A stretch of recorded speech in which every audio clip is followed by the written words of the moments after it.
За өнөөдрийн засгийн газрын хуралдаанаар хоёр асуудал боллоо. Нэг нь бол үндэсний үйлдвэрлэлийг дэмжих МОН 30 гэсэн ийм автобусыг бол одоо үйлдвэрлэх чиглэлээр одоо засгийн газраас хөрөнгө гаргах тал дээр бол яригдлаа. За энэ автобус маань одоо үндэсний үйлдвэрлэл тэр тусмаа одоо дотоодын үйлдвэрлэлийг дэмжих талаар нийтийн тээврийг одоо бас өргөжүүлэх хүрээнд хийж байгаа ажил байгаа. За энэ маань бол одоо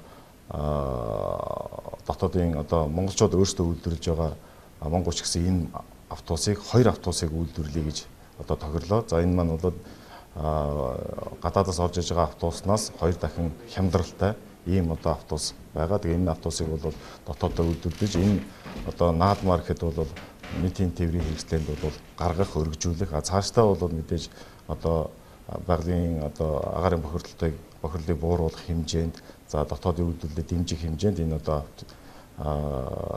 автобусыг үйлдвэрлэлийг бол дэмжих гэсэн ийм хүрээнд бол шийдвэр гарлаа.